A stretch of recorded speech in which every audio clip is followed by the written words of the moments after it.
ओम गणपतये नमः। हर हर महादेव सभी को। संतान की लंबी उम्र और खुशहाल जीवन के लिए सकट चौथ का व्रत रखा जाता है। हिंदू धर्म में सकट चौथ व्रत का विशेष महत्व है। सकट चौथ के दिन महिलाएं संतान की लंबी आयु और खुशहाली के लिए निर्जला व्रत रखती हैं। अगर आप भी पहली बार सकट चौथ का व्रत रखने वाली हैं तो आपको कुछ खास बातों का ध्यान रखना चाहिए। हिंदू धर्म में संतान की लंबी आयु और सुख समृद्धि से जुड़े कई व्रत त्योहार होते हैं, जिनमें से सकट चौथ का पर्व विशेष माना जाता है। धार्मिक मान्यता है कि सकट चौथ का व्रत भगवान गणेश को समर्पित है। इस दिन महिलाएं संतान की लंबी आयु और खुशहाली के लिए निर्जला व्रत रखती हैं। साथ ही रात को चंद्रमा को अर्घ्य देने के बाद ही व्रत का पारण किया जाता है। वैदिक पांचांग के अनुसार हर साल माघ माह के कृष्ण पक्ष की चतुर्थी तिथि पर संकट चौथ व्रत रखा जाता है। सकट चौथ को तिलकुटा चौथ, वक्रतुंडी चतुर्थी भी कहा जाता है। इस साल 2025 में सकट चौथ का व्रत 17 जनवरी 2025 को रखा जाएगा। ऐसी मान्यता है कि सकट चौथ व्रत में गौरी पुत्र गणेश और सकट माता की आराधना करने से संतान की सुखी जीवन का आशीर्वाद मिलता है। वहीं अगर आप पहली बार सकट चौथ का व्रत रखने जा रही हैं तो आपको कुछ खास बातों का ध्यान रखना चाहिए। इन नियमों को ध्यान में रखने से व्रत का संपूर्ण फल आपको प्राप्त होगा। धार्मिक मान्यता के अनुसार सकट चौथ वाले दिन भगवान गणेश को तिलकुट का भोग जरूर लगाना चाहिए। आप भोग में तिल या लड्डू या तिल से बनी मिठाई भी शामिल कर सकते हैं। पौराणिक मान्यताओं के अनुसार सकट चौथ का व्रत निर्जला रखा जाता है। इस दिन चंद्रमा को जल अर्घ्य देने के बाद ही अपने व्रत का पालन करना चाहिए। सकट चौथ के दिन गणेश जी के प्रिय रंग के कपड़े पहनना शुभ माना जाता है। ऐसे में व्रती महिलाओं को लाल, हरा और पीले रंग के कपड़े पहनने चाहिए। सकट चौथ का व्रत रखने वाली महिलाओं को इस दिन भूलकर भी काले रंग के कपड़े नहीं पहनने चाहिए। व्रती महिलाएं इस दिन ध्यान रखें कि चंद्रमा को अर्घ्य देते समय पानी की छींटें पैरों पर नहीं गिरनी चाहिए। पानी की छींटें पैरों पर आना अशुभ हो सकता है। धार्मिक मान्यताओं के अनुसार सकट चौथ के दिन गणपति जी को मोदक का भोग अवश्य चढ़ाएं। ऐसा करने से सुख समृद्धि का आशीर्वाद मिलता है। सकट चौथ व्रत के दिन भगवान गणेश की पूजा में केतकी के फूलों का इस्तेमाल नहीं करना चाहिए। ऐसा करना अशुभ हो सकता है। सकट चौथ पर गणेश जी की खंडित मूर्ति की पूजा नहीं करनी चाहिए।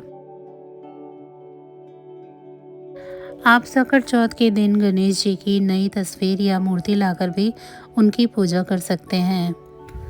सकट चौथ की प्रचलित 3 कथाएं हैं। आप उनमें से कोई भी एक को पढ़ या सुन सकते हैं। आप तीनों कथाओं को भी पढ़ या सुन सकते हैं। ऐसा करने से भगवान श्री गणेश की विशेष कृपा प्राप्त होती है।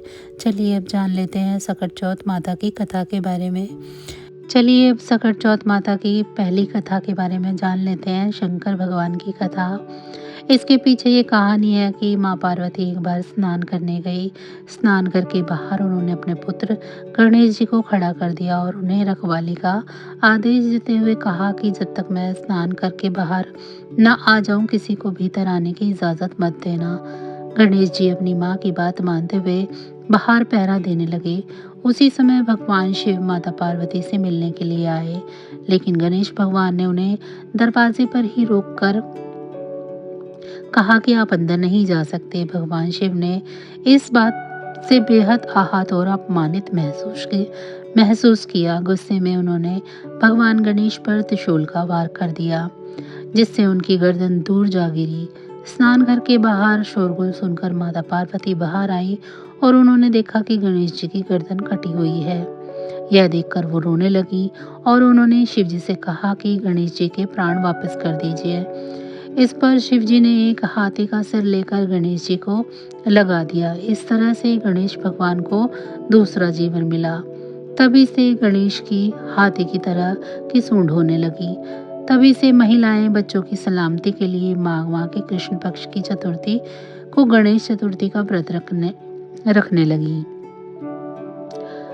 सकट चौथ दूसरी कथा के अनुसार एक बार एक किसी नगर में एक कुम्हार रहता था। एक बार जब उसने बर्तन बनाकर आवा लगाया तो आवा नहीं पका। परेशान होकर वह राजा के पास गया और बोला कि महाराज, न जाने क्या कारण है कि आवा पक ही नहीं रहा है।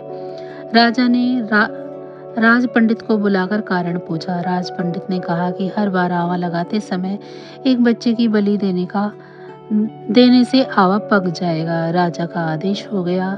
बलि आरंभ हुई। जिस परिवार की बारी होती वह अपने बच्चे में से एक बच्चा बलि के लिए भेज देता। इस तरह से कुछ दिनों के बाद एक बुढ़िया के लड़के की बारी आई।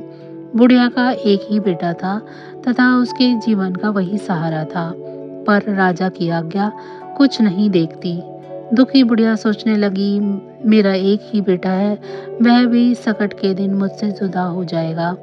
तभी उसको एक उपाय सूझा। उसने लड़के को सकट की सुपारी तथा दूब का पेड़ा देकर कहा, भगवान का नाम लेकर आवे में बैठ जाना, सकट माता तेरी रक्षा करेंगी। सकट के दिन बालक आवा में बैठ गया और बुढ़िया सकट माता के सामने बैठकर पूजा प्रार्थना करने लगी। पहले तो आवा पकने में कई दिन लगाता था, पर इस बार सकट माता की कृपा से एक ही रात में आवा पककर तैयार हो गया।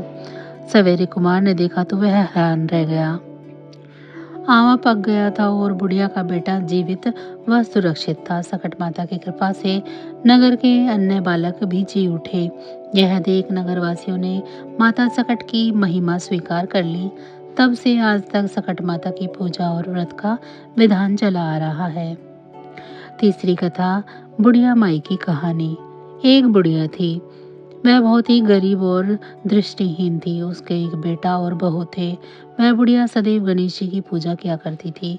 एक दिन गणेश जी ने प्रकट होकर उस बुढ़िया से बोले कि बुढ़िया माँ, तू जो चाहे सो मांग सकती है। बुढ़िया बोली, मुझसे तो मांगना भी नहीं आता, कैसे और क्या मांगूं। तब गणेश जी बोले, अपने बेटे बहू से पूछकर मांग ले। तब बुढ़िया ने अपने बेटे और बहू से पूछा, गणेश जी कहते हैं कि तू जो कुछ चाहे वो मांग सकती है, बताओ मैं क्या मांगूं। पुत्र ने कहा, माँ तू धन मांग ले। बहू ने कहा कि नाती पोते मांग ले। तब बुढ़िया ने सोचा, ये तो सब अपने अपने मतलब की ही बात कर रहे हैं। अतः उस बुढ़िया ने पड़ोसियों से पूछा तो उन्होंने कहा कि बुढ़िया तू तो थोड़े दिन जिएगी, क्यों तू धन मांगे और क्यों तू नाते पोते। तू तो अपनी आंखों की रोशनी मांग ले, जिससे तेरी जिंदगी आराम से कट जाए। इस पर बुढ़िया बोली, यदि आप प्रसन्न हैं तो मुझ पर 9 करोड़ की माया दे, निरोगी काया दे, अमर सुहाग दे, आंखों की रोशनी दे, नाती दे, पोते दे और सब परिवार को सुख दे और अंत में मोक्ष दे। यह सुनकर गणेश जी बोले, बुढ़िया माँ, तुमने तो मुझे ठग ही लिया। फिर भी जो तूने मांगा है मैं वचन के अनुसार वह सब तुम्हें दूंगा। और यह कहकर गणेश जी अंतर्ध्यान हो गए। उधर बुढ़िया माँ ने जो कुछ भी मांगा था वो उसे सब कुछ मिल गया था। हे गणेश जी महाराज, जैसे तुमने उस बुढ़िया माँ को सब कुछ दिया वैसे ही सबको देना। तो बस आज की जानकारी इतनी ही थी। आशा करते हैं आपको मेरी ये कहानियाँ अच्छी लगी होंगी। अगर आपको ये कहानियाँ अच्छी लगी हैं तो वीडियो को लाइक कर लें। चैनल को अभी तक सब्सक्राइब नहीं किया है तो चैनल को सब्सक्राइब कर लें। कमेंट बॉक्स में जय श्री गणेश जरूर लिखें। भगवान गणेश जी की कृपा दृष्टि आप सभी पर सदैव बनी रहे। आप सभी का बहुत बहुत धन्यवाद। नमः शिवाय।